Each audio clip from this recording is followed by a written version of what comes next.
Hello प्यारे बच्चों, स्वागत है आप सभी क्लास 11th के बच्चों का आज की हमारी इस नई वीडियो में। जैसा कि आप जानते हैं कि हमने अपने YouTube चैनल पर आपके क्लास 11th की अकाउंटेंसी का सिलेबस स्टार्ट कर दिया है और लास्ट लेक्चर में मैंने आपके साथ चैप्टर 1 का कुछ बेसिक इंट्रोडक्शन डिस्कस करा था। एक बार फटाफट से रिकैप करते हैं और आज की वीडियो में हम बहुत सारी इंपॉर्टेंट बातें सीखने वाले हैं और आज की वीडियो आपके एग्जाम के 4 नंबर पूरे पक्के कर देगी। वीडियो शुरू करने से पहले जल्दी से वीडियो लाइक कर देना, चैनल को सब्सक्राइब कर देना ताकि कोई भी वीडियो अपडेट आपकी मिस ना हो। जल्दी से रिकैप ले लेते हैं। तो लास्ट लेक्चर अगर आपको याद हो जिसमें मैंने आपको बताया था कि हमारा ये जो सब्जेक्ट है प्यारा सा अकाउंटिंग का, ये क्या है, तो मैंने कहा था कि आप इसको समझने के लिए, अकाउंटिंग की डेफिनेशन को समझने के लिए एक छोटा सा निमेनिक कोड याद रखो और उस निमेनिक कोड के सारे शब्दों का मीनिंग हमें पता होना चाहिए। कोड था IMRC SAC, जिसमें मैंने आपको बताया था कि हमारा सबसे पहला काम होता है अकाउंटिंग में कि हम आइडेंटिफाई करें कि बिजनेस की ट्रांजैक्शंस क्या होती हैं, तो वो हो गया आइडेंटिफिकेशन। उसके बाद हम करते हैं उनका मेजरमेंट मनी की टर्म्स में, यानी कि जो भी चीज़ आइडेंटिफाई हुई उसको मनी की टर्म्स में मेजर कर लेते हैं। फिर उसके बाद तीसरा स्टेप होता है रिकॉर्ड करने का, यानी कि हमें हर ट्रांजैक्शन को अपने यहाँ रिकॉर्ड करना पड़ता है और रिकॉर्ड करने के टाइम पे मैंने आपको बताया था कि जहाँ हम रिकॉर्ड करते हैं उस रजिस्टर या उस बुक को जर्नल कहते हैं। फिर आता है हमारा चौथा स्टेप क्लासीफाई करने का, जिसमें हम बहुत सारे क्लासिफिकेशन करते हैं और वो भी एक बुक को कहते हैं लेजर। फिर हमारा पांचवा स्टेप होता है समरी बनाने का, जिसमें हम एक समरी स्टेटमेंट बनाते हैं यानी कि समराइजिंग का, और उस स्टेटमेंट को बोलते हैं ट्रायल बैलेंस। उसके बाद हमारा छठा स्टेप होता है जिसमें हमें सोचना था, यानी एनालिसिस एंड इंटरप्रिटेशन, और किसी कंक्लूजन को निकालना था।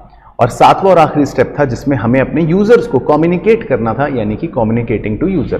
तो ये 7 स्टेप्स जो थे ये अकाउंटिंग के प्रोसेस हैं, ये अकाउंटिंग के स्टेप्स हैं और इसी से अकाउंटिंग की डेफिनेशन भी आपकी बन जाती है, जो आप अगर बुक में पढ़ोगे तो आपको मिल जाएगी कि आइडेंटिफाई करना है, फिर उसके बाद मनी की टर्म में मेजर करना है, फिर रिकॉर्ड करना है, फिर क्लासीफाई करना है, समराइज करना है, एनालिसिस और इंटरप्रिटेशन करने के बाद कम्युनिकेटिंग टू यूजर करना है। ये हमारा मेन अकाउंटिंग का मीनिंग था। फिर हमने एक बड़ा ही सुंदर डिस्कशन करा था जिसमें आपको ये बताया था कि हम ये सब्जेक्ट पढ़ रहे हैं अकाउंटिंग, तो अकाउंटिंग का फायदा क्या है, अकाउंटिंग हम क्यों कर रहे हैं, इसके ऑब्जेक्टिव्स क्या हैं, और साथ ही साथ इसके कुछ लिमिटेशन भी आपको बताए थे।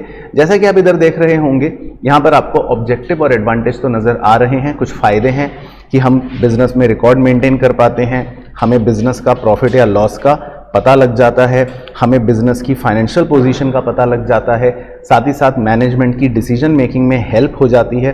कुछ और एडवांटेज भी थे, जैसे कि कोर्ट के अंदर ये एविडेंस के तौर पर भी आप प्रेजेंट कर सकते हो, साथ ही साथ बैंक से अगर आपको लोन लेना है तो उसमें भी आपकी मदद हो जाती है। लेकिन अगर हमने लिमिटेशन की बात करें तो आपको बताया था कि ये फुल्ली एग्जैक्ट नहीं होता, क्योंकि इसमें हम कुछ एस्टिमेशंस करते हैं, कई बार इसमें हम क्वालिटेटिव चीज़ों को इग्नोर कर देते हैं, जैसे हार्डवर्क, डिसिप्लिन, ऑनेस्टी, ये सब चीज़ें अकाउंटिंग में रिकॉर्ड नहीं हो पाती। तीसरा इसमें लिमिटेशन है कि प्राइस में जो चेंजेस होते हैं वो हम इसमें रिकॉर्ड नहीं कर पाते। मैंने अपना आईफोन का एग्जांपल दिया था, फ़ोन का जब मैंने खरीदा था वो वैल्यू रिकॉर्ड कर ली थी, लेकिन आज उसकी वैल्यू चेंज हो रही है जो अकाउंटिंग में हम रिकॉर्ड नहीं कर पाते। और मैनिपुलेशन होने के भी चांसेस होते हैं अकाउंटिंग के अंदर, जिसको बोलते थे विंडो ड्रेसिंग। तो हमने इतनी डिस्कशन अपनी कर ली थी। एक बार नीचे कमेंट कर देना, इससे पता भी लग जाएगा कि आप वीडियो कितना सीरियसली देख रहे हो। एक टाइम स्टैम्प मेंशन कर देना 3 मिनट 45 सेकंड पर। आप ये नीचे मेंशन कर देना कि सर पुराना लेक्चर हमने देख लिया था, कंप्लीट कर लिया था और आज हम आगे की डिस्कशन करेंगे। तो आप अपना रजिस्टर निकाल लो और मेरे साथ आज के डिस्कशन को शुरू करने के लिए तैयार हो जाओ। आज का हमारा जो पहला टॉपिक रहने वाला है वो रहने वाला है ब्रांचेस ऑफ अकाउंटिंग। मैं आपको आज अकाउंटिंग की 3 ब्रांचेस के बारे में सिखाने वाला हूं कि अकाउंटिंग की ब्रांचेस क्या होती हैं। तो आप मेरे साथ ऐसा एरो डाल सकते हो और बड़ी आसानी से हम समझ जाएंगे कि अकाउंटिंग की 3 ब्रांचेस होती हैं। एक होती है फाइनेंशियल अकाउंटिंग, नंबर 1। एक होती है कॉस्ट अकाउंटिंग, नंबर 2। और एक होती है मैनेजमेंट अकाउंटिंग, नंबर 3। और एक ही एग्जाम्पल से हम सारी बात समझ जाएंगे। तो हम मान लेते हैं किसी भी बिजनेस का एग्जाम्पल ले लेते हैं। आप अपने बिजनेस का भी एग्जाम्पल ले सकते हो, मैं अपने बिजनेस का भी एग्जाम्पल ले सकता हूं, लेकिन सिंप्लिसिटी और यूनिफॉर्मिटी रखने के लिए हम मैकडॉनल्ड्स का एग्जाम्पल ले लेते हैं। मान लेते हैं ये एक बिजनेस है मैकडॉनल्ड्स जो बर्गर बेचता है। अब ये बिजनेस में होता क्या है, अगर आप इनके बिजनेस मॉडल को समझो, ये आलू खरीदते हैं, बंद खरीदते हैं, सब्जियां खरीदते हैं, बहुत सारी चीज़ें खरीदते हैं, है ना, जिसको आप रॉ मटेरियल बोल सकते हो। उसकी मदद से फिर ये अपने फूड आइटम्स बनाते हैं, बर्गर बनाते हैं, फ्राइज़ बनाते हैं, आइसक्रीम बनाते हैं और फिर उनको बेच देते हैं और बेचकर पैसे ले लेते हैं। अब पूरे साल इनका ये बिजनेस चलता रहेगा। ऑब्वियसली ये आलू खरीदेंगे, बर्गर बनाएंगे, बर्गर बेचेंगे, आलू खरीदेंगे, बर्गर बनाएंगे, बर्गर बेचेंगे, पूरे साल ये काम करते रहते हैं। अब इस पूरे प्रोसेस में 3 तरह से अकाउंटिंग का रोल बन सकता है। जो 3 ब्रांचेस हैं अकाउंटिंग की, क्या वो बताता हूं। सबसे पहला मुद्दा आता है कि जो इन्होंने ये बर्गर बनाया, जिसको ये आपको बेचते हैं, जो इनका ये प्रोडक्ट है बर्गर, तो बर्गर बनाने में जितना खर्चा आया या बर्गर बनाने में जितनी लागत आई, जिसको इंग्लिश में कहते हैं कॉस्ट, तो सबसे पहले हमें ये फाइंड आउट करना पड़ता है कि बर्गर बनाने में इनकी क्या कॉस्ट आ रही है। क्योंकि देखो, अगर ये मैकडॉनल्ड्स अपना बिजनेस कर रहा है तो सबसे पहले ये सोचेगा कि यार मैं ये बर्गर बना रहा हूं, इसको बनाने में मेरा कितना खर्चा आया, इसको बनाने में मेरे कितने रुपए लग गए, इसको बनाने की लागत क्या है। तो मान लेते हैं इसको पता लगा कि यार बर्गर बनाने में तो मेरे 15 रुपए खर्च हो गए। तो पता है इससे क्या पता चलेगा, इससे क्या फायदा होगा। अब जब ये अपना बर्गर बेचेंगे, जब ये बर्गर का प्राइस निकालेंगे, तो ये 15 रुपए से कम नहीं रखेंगे, क्योंकि इन्हें पता है बर्गर बनाने में ही इनके 15 रुपए खर्च हो गए हैं, इनकी लागत 15 रुपए आ गई है। तो जब ये बर्गर बेचेंगे बाजार में, तो कभी भी 15 रुपए से कम का नहीं बेचेंगे, 16 का बेच सकते हैं, 17 का बेच सकते हैं, 18 का बेच सकते हैं। और ज्यादा मुनाफा कमाना चाहते हैं तो हो सकता है तो 25 रुपए में बेचेंगे, ऐसी करेंगे।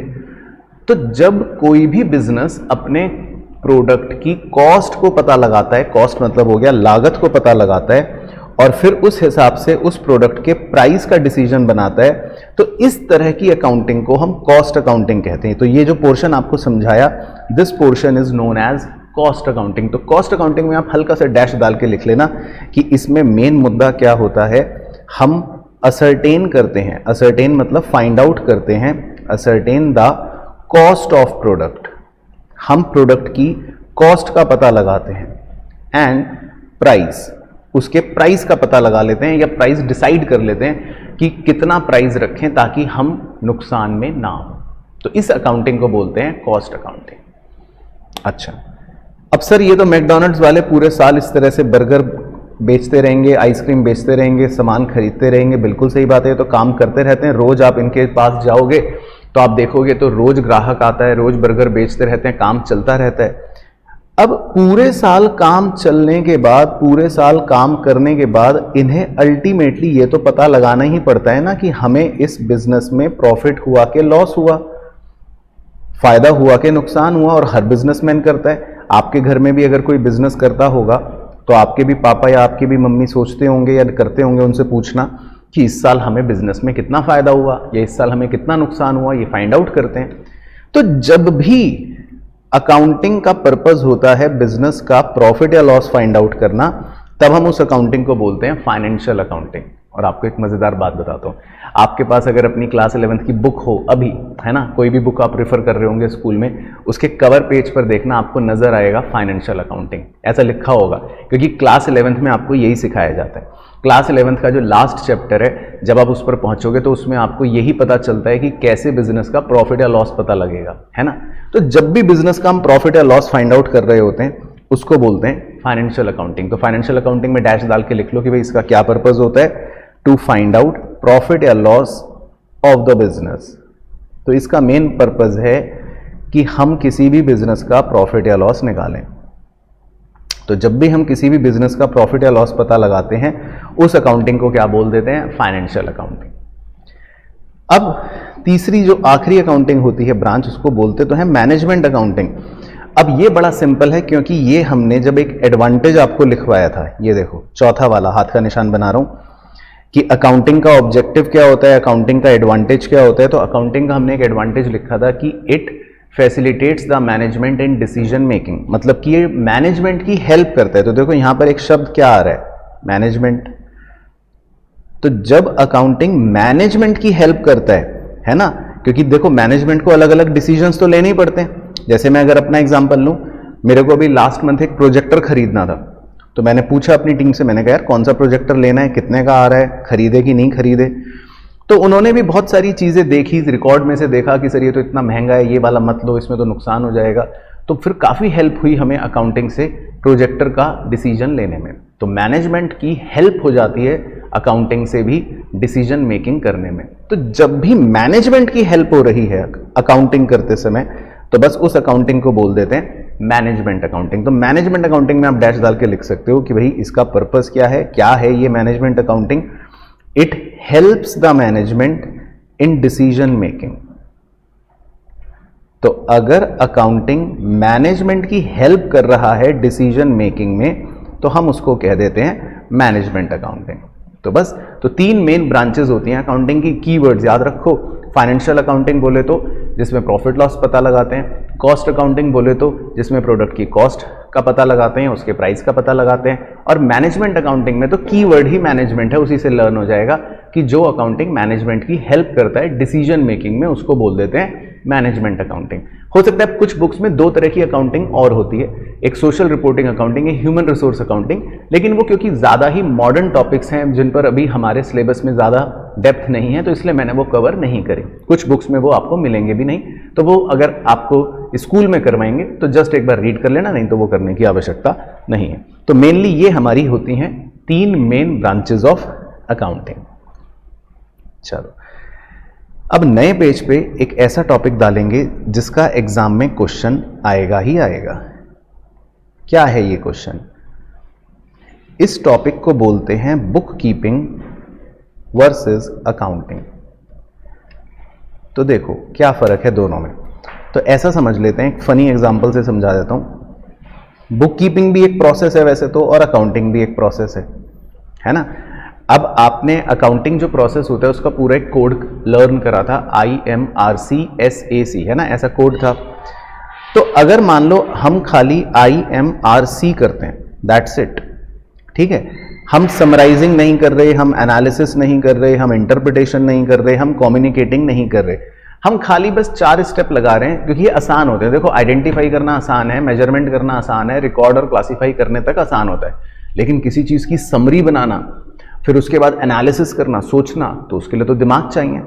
तो बुक कीपिंग एक तरह से एक छोटा काम होता है। तो अगर मैं फनी एग्जांपल से समझाऊं, मान लो 2 लोग हैं। अब एक बच्चा जिसने कॉमर्स की पढ़ाई करके बीकॉम क्लियर कर लिया, और एक बच्चा जिसने कॉमर्स की पढ़ाई करके वो CA भी बन गया। तो अब देखो, जो फर्क एक बीकॉम ग्रेजुएट और एक CA में है, वही फर्क एक बुक कीपिंग और अकाउंटिंग के प्रोसेस में भी है। क्योंकि अकाउंटिंग के अंदर हम खाली IMRC नहीं करते, इसके अंदर हम समराइजिंग, एनालिसिस और कम्युनिकेटिंग भी करते हैं, है ना। तो ये कंप्लीट प्रोसेस है। अकाउंटिंग तो एक कंप्लीट प्रोसेस है जो हमने पढ़ा है, जबकि बुक कीपिंग में खाली 4 ही बातें आ रही हैं। तो बुक कीपिंग एक छोटा एस्पेक्ट है, नैरो एस्पेक्ट है। बुक कीपिंग को इसलिए कहते हैं कि ये एक प्राइमरी स्टेज है, मतलब पहले हम बुक कीपिंग करते हैं, लेकिन अकाउंटिंग एक सेकेंडरी स्टेज है, क्योंकि बुक कीपिंग जहां खत्म होती है वहां पर फिर अकाउंटिंग शुरू होती है। अकाउंटिंग का मतलब दिमाग वाला काम। तो बुक कीपिंग के लिए आपको मतलब कह सकते हैं कि ये एक रूटीन जॉब है, जबकि अकाउंटिंग करना एक एनालिटिकल जॉब है, मतलब इसमें दिमाग लगाना पड़ता है। और आपको पता है, इसीलिए कंपनीज के अंदर भी जो जूनियर स्टाफ होता है उसको बोलते हैं भाई तुम बुक कीपिंग करो बस, क्योंकि दिमाग वाला काम तुम कर नहीं पाओगे। और जो सीनियर स्टाफ होता है उसको बोलते हैं तुम अकाउंटिंग करना, क्योंकि इसमें हमको दिमाग लगाना पड़ता है। और बुक कीपिंग के लिए आपको कोई भी स्पेशल स्किल्स की जरूरत नहीं है, ये इतना आसान होता है कि कोई भी कर लेता है। जबकि अकाउंटिंग के लिए माना जाता है कि इसमें आपको स्पेशल स्किल्स की आवश्यकता पड़ेगी, क्योंकि ये तो दिमाग का काम है, तो हर कोई नहीं कर पाता। तो सोचो, मतलब इतने सारे डिफरेंस होते हैं बुक कीपिंग में और अकाउंटिंग में कि कई बार क्वेश्चन इसमें 3 से 4 नंबर का हमसे पूछ लेता है कि क्या डिफरेंस है। तो आप कोई भी डिफरेंस लिख सकते हो। तो ये 5-6 डिफरेंस होते हैं जो बुक कीपिंग और अकाउंटिंग में होते हैं बेसिकली, ठीक है। चलो, अब एक देखो, हम पढ़ाई जब करते हैं क्लास 12th वालों के साथ भी मैं गेम खेलता रहता हूं कि भैया कमेंट करना है। कमेंट से पता लगता है कि आप वीडियो शुरू से लेकर यहां तक अच्छे से देख रहे हो कि नहीं देख रहे। और एक छोटा सा टास्क दे देता हूं, चलो इंस्टाग्राम पर हो मुझे पता है ना, मुझे फॉलो कर लेना, सिंपल सी आईडी है CA पराग गुप्ता, ठीक है ना। आज देखता हूं कि आप कितने बच्चे 11th के फॉलो करेंगे। जो जो फॉलो करेगा उसके लिए एक स्पेशल गिफ्ट है, वो क्या है वो बाद में बताऊंगा। लेकिन नीचे पहले टाइम स्टैम्प डालो 14 मिनट 52 सेकेंड। कि यहाँ तक हमें अकाउंटिंग बुक कीपिंग का डिफरेंस समझ आ गया और एक कोई और डिफरेंस बुक से ढूंढकर आपको नीचे मेंशन करना है, तो मैं समझ जाऊंगा कि आपने 14th मिनट 52 सेकंड पर मेरा ये मैसेज सुना और आप अकाउंटिंग और बुक कीपिंग का एक डिफरेंस नीचे कमेंट कर रहे हो, और इसी बहाने आपको याद भी हो जाएगा, है ना। तो ये एक बड़ा छोटा सा टॉपिक होता है बुक कीपिंग और अकाउंटिंग का डिफरेंस, लेकिन एग्जाम में कई बार आ जाता है ना। तो कोई भी डिफरेंस इसमें आप लिख सकते हो, बड़ा ही इंटरेस्टिंग मतलब डिफरेंस होता है ये, है ना। चलो अब मैं आपको एक अगला टॉपिक जो है बहुत ही छोटा सा प्यारा सा टॉपिक है उसके बारे में सिखाने वाला हूं। इस टॉपिक को बोलते हैं अकाउंटिंग इंफॉर्मेशन, है ना। और इसके अंदर तो हमें यह भी पढ़ना होता है कि इसमें क्या क्या क्वालिटीज होनी चाहिए, प्लस इसके यूजर्स के बारे में भी सिखाऊंगा, जो हमने हमारे पहले लेक्चर में छोड़ दिया था ना कि यूजर्स कौन होते हैं, तो वो आज कवर हो जाएगा। बस देखो चैप्टर खत्म होने वाला है, अंतिम सांसें ले रहा है, बहुत ही छोटा चैप्टर है ये। तो देखो अकाउंटिंग इंफॉर्मेशन क्या होता है, व्हाट इज इंफॉर्मेशन। तो किसी से भी बोलो इंफॉर्मेशन का मतलब क्या होता है, जानकारी। तो अब जैसे कोई भी कंपनी होती है, कोई भी बिजनेस होता है, उसको ना अपनी इंफॉर्मेशन के बारे में उसको इंफॉर्मेशन चाहिए या उसको इंफॉर्मेशन बतानी पड़ती है। तो इंफॉर्मेशन का मतलब तो हो गया जानकारी। लेकिन आपको पता है कि अकाउंटिंग इंफॉर्मेशन किसे बोला जाता है। अकाउंटिंग इंफॉर्मेशन का मतलब होता है जिसमें हम 3 तरह की इंफॉर्मेशन दें। सर 3 तरह की? हाँ 3 तरह की। सर कौन सी 3 तरह की? चलो बताता हूँ। तो मेरे साथ साथ पहले इतनी ड्राइंग बनाओ कि भैया अकाउंटिंग इंफॉर्मेशन का मतलब है एक तरह से जानकारी, लेकिन इसमें 3 पार्ट्स हैं। यानी कि हमें इंफॉर्मेशन देनी है रिलेटेड टू, 3 चीज़ों से रिलेटेड जानकारी हमें देनी होती है। अब एक होती है इंफॉर्मेशन रिलेटेड टू प्रॉफिट और लॉस। देखो हर बिजनेस अपने प्रॉफिट या लॉस की इंफॉर्मेशन के बारे में बताता भी है और खुद जानना भी चाहता है। दूसरी होती है information related to financial position. ये भी वर्ड पहले आया था ना कि भाई हमारी स्टैंडिंग क्या है मार्केट के अंदर, बाजार के अंदर, हम कहाँ स्टैंड करते हैं, हमारी वर्थ क्या है, हमारी फाइनेंशियल पोजीशन क्या है, उसको बोल देते हैं फाइनेंशियल पोजीशन। और तीसरी जो होती है इंफॉर्मेशन वो होती है related to cash flow. Cash का मतलब होता है पैसा। अब कितना कैश आ रहा है, कितना कैश जा रहा है, उस कैश फ्लो के बारे में भी हमें इंफॉर्मेशन देनी पड़ती है। तो 3 चीज़ों को बोलते हैं अकाउंटिंग इंफॉर्मेशन। हालांकि आप क्लास 11th में ये दोनों तो पढ़ लोगे, लेकिन कैश फ्लो की इंफॉर्मेशन हमें क्लास 12th में पढ़ाई जाती है। लेकिन हाँ अभी के लिए पता होना चाहिए कि अकाउंटिंग इंफॉर्मेशन का मतलब है 3 चीज़ें, इंफॉर्मेशन रिलेटेड टू प्रॉफिट और loss, information related to financial position और information related to cash flow. इन तीनों चीज़ों को बोलते हैं अकाउंटिंग इंफॉर्मेशन। अब इन्हें पता है आपको, इन्हें कभी कभी फाइनेंशियल स्टेटमेंट्स भी कह दिया जाता है। क्या बोल दिया जाता है सर, एक बार दोबारा लिख दो। इस अकाउंटिंग इंफॉर्मेशन को फाइनेंशियल स्टेटमेंट्स भी कह देते हैं। तो ये आप मेंशन कर सकते हो। अब एक बड़ा ही इंटरेस्टिंग टॉपिक इसी से जनरेट होता है। टॉपिक ये है कि यार एक अच्छी फाइनेंशियल इंफॉर्मेशन या अच्छे फाइनेंशियल स्टेटमेंट या अच्छी अकाउंटिंग इंफॉर्मेशन में क्या क्वालिटीज होनी चाहिए। यानी कि क्वेश्चन हमसे ये पूछ सकता है कि क्वालिटेटिव कैरेक्टरिस्टिक्स क्या होने चाहिए ऑफ अकाउंटिंग इंफॉर्मेशन। तो ये आप भी लिख लो, ठीक है। तो आप साथ साथ लिखते रहना, देखो सारे नोट्स, और जहां मान लो आप ना लिख पाओ तो वीडियो पॉज करते चलना। तो qualitative characteristics of accounting information, देखो इस टॉपिक का मतलब है कि अकाउंटिंग इंफॉर्मेशन में क्या क्या क्वालिटी होनी चाहिए, है ना। जैसे हम कहते हैं कि किसी भी इंसान में क्या क्वालिटी होनी चाहिए कि यार वो हार्ड वर्किंग होना चाहिए, वो डिसिप्लिन्ड होना चाहिए, वो ऑनेस्ट होना चाहिए। तो ऐसे ही अकाउंटिंग इंफॉर्मेशन में भी मानते हैं 4 क्वालिटीज होनी चाहिए। तो बहुत ही सिंपल 4 क्वालिटीज हैं, बस आप लिखते ही समझ जाओगे। पहली होती है रिलायबिलिटी, दूसरी होती है रेलिवेंस, तीसरी होती है अंडरस्टैंडेबिलिटी, और चौथी होती है कंपैरेबिलिटी। ठीक है जी। तो ये 4 क्वालिटीज मानी जाती है कि हमारी इंफॉर्मेशन में होनी चाहिए। अब इनके क्या मतलब हैं, देखो बहुत ही सिंपल मीनिंग है। रिलायबिलिटी का मतलब तो होता है कि जिस पर हम भरोसा कर सकें, है ना, जिस पर भरोसा कर सकें। अब जैसे मान लो मैंने आपको कोई इंफॉर्मेशन दी, लेकिन उस पर आपको भरोसा ही नहीं हो रहा, वो ट्रस्टवर्दी नहीं है, वो इंफॉर्मेशन में आपको लग रहा है कि अरे तो झूठ झूठ बातें, तो फिर वो इंफॉर्मेशन बेकार है। तो अच्छी इंफॉर्मेशन में क्या क्वालिटी होनी चाहिए? पहली, कि उस पर हम भरोसा कर सकें, उसको बोलते हैं रिलायबिलिटी। दूसरा होता है रेलिवेंस। रेलिवेंस का मतलब होता है कि भाई जो भी इंफॉर्मेशन हो वो रेलिवेंट हो। रेलिवेंट का मतलब है जितना जरूरी है उतनी हो, बेफजूल की बातें ना हो। जैसे मैंने आपसे पूछा, एक बच्चे से अभी आया था कल पढ़ने क्लास में, मैंने पूछा भाई बेटा तुम्हारा नाम क्या है? कह रहा सर मेरा नाम निशांत पाठक है, मैंने सुबह एप्पल खाया और मैं आज ग्रीन कलर की टी शर्ट पहन के आया हूं। तो ये क्या मतलब हुआ भाई? मैं जो पूछ रहा हूं बस उतनी बात बताओ, बाकी की इधर उधर की बातों की, फिजूल बातों की क्या जरूरत है? नहीं है जरूरत। तो ऐसे ही अकाउंटिंग इंफॉर्मेशन रेलिवेंट होनी चाहिए। रेलिवेंट का मतलब होता है जितना जरूरी है उतना होनी चाहिए, बेफिजूल की बातें उसमें नहीं होनी चाहिए। तीसरी क्वालिटी होती है अंडरस्टैंडेबिलिटी। अंडरस्टैंडेबिलिटी का मतलब होता है जो यूजर को आसानी से समझ आ जाए। मान लो मैं कुछ भी बोल रहा हूं, अड़ाड़ो उड़ाड़ो, अब आपको क्या ही समझ आएगा? तो ऐसी अकाउंटिंग इंफॉर्मेशन जो है, अगर मैंने उसमें कुछ भी लिख के दे दिया जो आपको समझ ही नहीं आ रहा, तो फिर तो उस इंफॉर्मेशन का क्या ही फायदा है? तो इंफॉर्मेशन ऐसी होनी चाहिए ना जो आसानी से सबको समझ आ जाए, उसको बोलते हैं अंडरस्टैंडेबिलिटी। और चौथा होता है कंपैरेबिलिटी। कंपैरेबिलिटी एक बड़ा ही इंटरेस्टिंग पॉइंट है कि इंफॉर्मेशन जो है वो इस प्रकार से प्रेजेंट होनी चाहिए जिससे हम कंपैरिजन कर सकें। अब दो तरह के कंपैरिजन होते हैं, एक को बोलते हैं इंट्राफर्म और एक को बोलते हैं इंटरफर्म। ये आप नोट कर लेना। अब कंपैरिजन क्या होता है? देखो, अब हमारी इंफॉर्मेशन इस तरह से होनी चाहिए ताकि हम इंट्राफर्म कंपैरिजन भी कर सके। इंट्राफर्म कंपैरिजन का मतलब होता है कि जब हम अपना ही कंपैरिजन अपने आप से करते हैं। सर ये कैसे हो सकता है कि अपना कंपैरिजन अपने आप से? हाँ, अपना कंपैरिजन अपने आप से, यानी कि मेरी कंपनी है तो मैं सोचता हूं कि मैंने 2024 में प्रॉफिट कितना कमाया? 2 करोड़।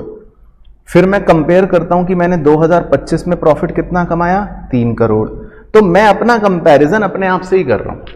जैसे आप भी करते हो ना कई बार कि यार लास्ट ईयर तो मेरे इतने मार्क्स आए थे, इस साल कितने मार्क्स आए? तो ये हो गया इंट्राफर्म कंपैरिजन। और इंटरफर्म कंपैरिजन जो होता है उसमें आप अपना कंपैरिजन किसी दूसरे के साथ करते हो। तो यानी कि मैंने सोचा मेरी कंपनी का प्रॉफिट तो 2 करोड़ है, लेकिन रिलायंस का तो 2000 करोड़ है, तो मैं अपनी कंपनी का कंपैरिजन दूसरी कंपनी के साथ कर रहा हूं, दूसरे बिजनेस के साथ कर रहा हूं, तो इसको बोलते हैं इंटरफर्म कंपैरिजन। तो बेसिकली अकाउंटिंग इंफॉर्मेशन में 4 क्वालिटीज होनी चाहिए। तो ये 4 बातें आप नोट कर लो, बना लो अच्छे से। चलो, तो सर अब हमें इंफॉर्मेशन के बारे में एक चीज क्या बताने वाले हो? तो देखो मेरे प्यारे बच्चों, हमने 7th स्टेप में लिखा था कम्युनिकेटिंग टू यूजर। तो आपको पता है किसी भी बिजनेस की ये जो इंफॉर्मेशन की हम बात कर रहे हैं, अकाउंटिंग इंफॉर्मेशन की, इस अकाउंटिंग इंफॉर्मेशन के यूजर्स होते हैं। जो हमारा 7वां स्टेप था ना, कम्युनिकेटिंग टू यूजर्स, तो अब मैं आपको यही बताने वाला हूं कि अकाउंटिंग इंफॉर्मेशन के यूजर्स कौन होते हैं। मतलब ये जानकारी आखिर देनी किसको है? आप ये तब से सोच रहे होंगे कि सर हम इतनी जानकारी की बातें कर रहे हैं, इंफॉर्मेशन इंफॉर्मेशन इंफॉर्मेशन, पर ये आखिर इंफॉर्मेशन हमें किसको बतानी है? कौन है यूजर्स? तो देखो, यूजर्स जो होते हैं ना वो बहुत सारे होते हैं। सिंपल भाषा में बोलूं तो स्टेक होल्डर्स। तो सर ये तो सिंपल नहीं है, तो टेक्निकल बोल दिया आपने। स्टेक होल्डर कौन है, हमें क्या पता? चलो, तो ऐसे समझ लो कि मान लो एक कंपनी है ना। अब ये इंफॉर्मेशन कंपनी के अंदर के लोगों को, इंटरनल, और कंपनी से जुड़े हुए कुछ बाहर के लोगों को, सभी के लिए मतलब इंटरेस्टिंग होती है। सभी लोग इसमें इंटरेस्टेड होते हैं। जैसे इंटरनल की बात करूं तो जो कंपनी के मालिक हैं, सबसे पहले तो वो जानना चाहते हैं कि हमारी कंपनी को क्या प्रॉफिट हो रहा है, तो वो इंफॉर्मेशन देखेंगे।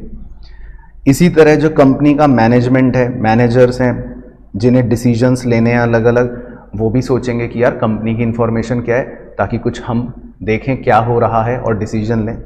इसी तरह कंपनी के अंदर जो एम्प्लॉयज़ होते हैं उनका भी मन करता है इस इन्फॉर्मेशन को देखने का, क्योंकि उन्हें पता है कि यार हमारी सैलरी टाइम से मिलेगी कि नहीं, क्या इस बार हमें बोनस मिल पाएगा कि नहीं। तो ये सब इन्फॉर्मेशन पर नज़र बना कर रखते हैं लोग। इसी तरह देखो एक्सटर्नल, मान लो कोई बैंक है, वो सोचता है कि ये कंपनी को मैं लोन दूं या ना दूं, कहीं ऐसा तो नहीं है कंपनी लॉस में ही चल रही हो, बेकार कंपनी हो, तो वो भी इन्फॉर्मेशन देखती है। इसी तरह मान लो गवर्नमेंट है, सरकार, वो सोचती है कि यार हमें टैक्स लेना है इस कंपनी से, तो वो भी हमारी इन्फॉर्मेशन देखती है। इसी तरह मान लो लेंडर्स जो हमें लोन देते हैं वो भी हमारी इन्फॉर्मेशन देखते हैं। इसी तरह क्रेडिटर्स, क्रेडिटर्स कौन है हम पढ़ेंगे अगले चैप्टर में भी वैसे, लेकिन ये भी हमसे पैसा लेते हैं, तो ये हम सोचते हैं कि यार ये कंपनी मेरे पैसे दे भी पाएगी टाइम से कि नहीं। तो ये सब ऐसे लोग हैं जो हमारी कंपनी की इंफॉर्मेशन में इंटरेस्टेड होते हैं। और भी बहुत लोग हो सकते हैं, आम पब्लिक भी होती है, कई बार पब्लिक भी किसी कंपनी की इंफॉर्मेशन में इंटरेस्टेड होती है कि यार देखें कंपनी अच्छी है कि खराब, इसका प्रोडक्ट अच्छा होगा कि नहीं होगा, एक बार कंपनी की जानकारी तो लें। तो कंपनी की इंफॉर्मेशन में बहुत सारे लोग इंटरेस्टेड होते हैं और ये सारे इंटरेस्टेड लोगों को यूजर्स बोलते हैं। अब चाहे वो इंटरनल यूजर हो चाहे वो एक्सटर्नल यूजर हो, तो ये आप नोट कर लो। तो ये बेसिकली यूजर्स होता है, तो हमें ये पता होना चाहिए। कभी कभी इसके बारे में भी क्वेश्चन हमसे पूछ लेता है कि भाई यूजर्स कौन है, तो बहुत सारे यूजर्स होते हैं। चलो, तो मेन टॉपिक्स तो प्यारे बच्चों यही था, लेकिन एक मिसलिनियस आखिरी टॉपिक बता देता हूं, इसके अंदर है, बुक में भी आपको दे रखा होगा वैसे वो, उसको हम बोलते हैं कि अकाउंटिंग के अंदर ना दो तरह के सिस्टम होते हैं, तो वो लिख लेते हैं। एक होता है सिंगल एंट्री सिस्टम और एक होता है डबल एंट्री सिस्टम। हालांकि ये टॉपिक रेलिवेंट ही नहीं है, उसका रीज़न बताता हूँ क्यों। क्योंकि हमारा पूरा सिस्टम जो हम फॉलो करते हैं वो डबल एंट्री वाला ही होता है और हमें अपने कोर्स में भी डबल एंट्री सिस्टम ही पढ़ना है। तो आप अपने बुक का कवर पेज देखना, उसमें आपको डबल एंट्री सिस्टम नजर आएगा। बाकी होता क्या है वो बता देता हूँ। सिंगल एंट्री सिस्टम का मतलब होता है, सिंगल मतलब वन, इसमें हम क्या करते हैं, only one aspect of transaction is recorded. इसमें हम किसी भी एक ट्रांजैक्शन का एक ही पहलू रिकॉर्ड करते हैं। तो ये सिस्टम को बोलते हैं अकाउंटिंग फ्रॉम इनकम्प्लीट रिकॉर्ड्स। मतलब ये एक तरह से अच्छी अकाउंटिंग नहीं है, ये बहुत ही छोटे व्यापारी जो होते हैं। अब मान लो आप अपने किसी पास की पान की दुकान पर जाओ, पनवाड़ी के पास, और उससे पूछो कि यार तू अपनी अकाउंटिंग दिखाइयो, तू तो सब रिकॉर्ड करता होगा। तो वो कहेगा अरे भैया क्या बात कर रहे हो, हमको क्या आता है, ये जर्नल वर्नल का हो गया है, हमको क्या आवे अकाउंटिंग। तो वो तो कह देगा भैया मैं तो बस कुछ थोड़ी बहुत चीज़ें लिख लेता हूँ। वो सिंगल एंट्री सिस्टम होता है। लेकिन डबल एंट्री सिस्टम जो होता है उसमें both the aspects of transaction is recorded. Both the aspects क्या मतलब होता है, दोनों एस्पेक्ट, वो भी बताऊंगा क्या। Both the aspects of a transaction is recorded. तो हम हमेशा वैसे यही फॉलो करते हैं और आपको बाद में सिखाया भी जाएगा कि हर ट्रांजैक्शन के दो एस्पेक्ट्स होते हैं, एक को डेबिट कहा जाएगा और एक को क्रेडिट कहा जाएगा। ये क्या होते हैं ये बाद में सीखेंगे, लेकिन एक सिंपल से एग्जांपल से बता देता हूं। मान लो आप एक दुकान पर गए और आपने दुकानदार से कहा भैया भैया मैं एक पेन खरीदने आया हूं। तो वो आपको कहेगा ये लो पेन ले लो, और कहेगा लाओ 20 रुपए मुझे दे दो। अब एक नजरिया है कि आप बोलो कि मैंने पेन खरीद लिया, बस इसको रिकॉर्ड कर लिया। तो इसका मतलब आप एक ही पहलू रिकॉर्ड कर रहे हो, तो ये सिंगल एंट्री सिस्टम है। लेकिन डबल एंट्री सिस्टम क्या कहता है, कहता है नहीं, दोनों बातें रिकॉर्ड करो। आपने पेन खरीद लिया ये भी बात है, और आपने 20 रुपए दे दिए ये भी तो बात है ना भाई। तो हर ट्रांजैक्शन में हमेशा दो पहलू होते हैं, हमेशा 1 और 2, तो इसीलिए इसका नाम बन गया डबल एंट्री सिस्टम। जबकि अगर आप खाली एक ही पहलू रिकॉर्ड कर रहे हो तो इसको बोल देते हैं सिंगल एंट्री सिस्टम। तो वैसे ही पहला वाला रेड वाला सिस्टम कोई भी फॉलो नहीं करता, सारी दुनिया या हम सब कौन सा सिस्टम फॉलो करते हैं, ग्रीन कलर वाला, डबल एंट्री सिस्टम। तो ये एक बहुत ही छोटा सा टॉपिक था, बाय चांस आप बुक में देखो तो पता होना चाहिए कि डबल एंट्री क्या है और सिंगल एंट्री क्या है। चलो, तो मेरे प्यारे बच्चों, आई होप आपको अच्छे से समझ आया होगा आज जो हमने डिस्कशन करा। अब आपका बस एक ही होमवर्क है, चैप्टर 1 हमारा देखो फिनिश हो गया है ना। इसको बहुत अच्छे से पढ़ना है, बहुत अच्छे से कवर करना है। दोनों लेक्चर्स में मैंने जितनी बातें बताई उनको बहुत अच्छे से रिवाइज करना है, प्लस प्लस प्लस छोड़ना नहीं है। बुक से एक बार ज़रूर गो थ्रू करना, ताकि थोड़ा सा बुक की लैंग्वेज, हर पॉइंट का मीनिंग मैंने समझाया, लेकिन उसके अंदर की हल्की हल्की एक्सप्लेनेशन, इंग्लिश क्या लिखनी है, वो बातें बहुत ज़्यादा ज़रूरी हैं, ताकि जब मैं क्वेश्चंस करवाऊँ आपको क्वेश्चन सीरीज़ के अंदर, तो आपको पता होना चाहिए कि कोई क्वेश्चन का आंसर कैसे देना है, क्या लिखना है, क्या नहीं लिखना, वो बातें बिल्कुल अच्छे से क्लियर होनी चाहिए।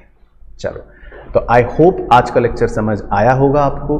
अब मुलाकात करेंगे नए चैप्टर के साथ, तो अगला वीडियो बहुत इंपॉर्टेंट होगा। स्टे ट्यून्ड, बने रहना, और वीडियो ज़्यादा से ज़्यादा शेयर कर देना अपने सभी दोस्तों के साथ कि पढ़ाई शुरू हो चुकी है, हम तो लग गए हैं काम पे, तुम भी आ जाओ। ठीक है, चलो नेक्स्ट वीडियो में मिलूंगा, तब तक अपना ध्यान रखना है, मस्त रहना है और स्वस्थ रहना है।